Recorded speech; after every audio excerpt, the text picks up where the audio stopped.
जनता की बात, जनता के साथ। मनमाड येथून धुळे, नरडाणा व इंदूर जाणाऱ्या रेल्वे मार्गाच्या भूसंपादनाला काल माळीच परिसरातील शेतकऱ्यांनी विरोध केला।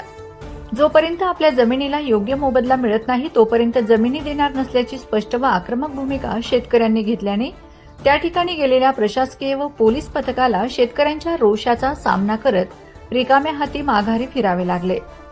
काल मंगळवारी जिल्हाधिकारी यांच्या आदेशाने शिंदखेडा तहसीलदारांच्या पथकाने या कामाची प्रत्यक्ष सुरुवात करण्यासाठी मशिनरीसह शिंदखेडा येथील तहसीलदार नितीन देवरे, मंडळ अधिकारी स्वाती वाघ यांच्यासह नरडाणा येथील सहाय्यक पोलीस निरीक्षक निलेश मोरे व मोठ्या पोलीस बंदोबस्तासह शेतकऱ्यांच्या जमिनी हस्तगत करण्यासाठी गेले होते। जमिनी ताब्यात घेण्यासाठी प्रशासकीय अधिकाऱ्यांसह पोलिसांचा फौजपाठा येत असल्याची माहिती शेतकऱ्यांना मिळाली। त्यामुळे प्रकल्पग्रस्त शेतकरी सकाळपासूनच मोठ्या संख्येने माळीच शिवारात विरोध करण्यासाठी आंदोलनाच्या पावित्र्यात जमलेले होते। यावेळी शासनाने जाहीर केलेला मोबदला हा अत्यल्प असल्याने जोपर्यंत बाजारभावाने मोबदला मिळणार नाही तोपर्यंत सहकार्य करणार नाही अशी भूमिका शेतकऱ्यांनी घेतली।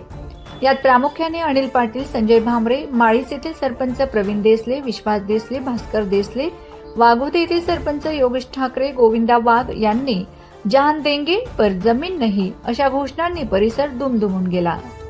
माननीय तहसीलदार साहेब व मंडळाधिकारी व तलाठी मॅडम आणि पोलीस प्रशासन आमच्या शेतीवर ताबा घेण्यास आले असून आम्ही त्यांना ताबा देण्यास नकार दिला आहे व आम्हाला त्यांनी जबरदस्तीने ताबा घेण्यास आले असून आम्ही त्यांना नकार दिला आहे कारण आम्हाला योग्य तो जमिनीचा मोबदला मिळालेला नाही आणि बागायती जमीन असून आम्हाला जिरायती जमिनीचा मोबदला देण्यास भाग पाडले आहे आणि लवाद न्यायालयाचे जनता की बात, जनता के साथ।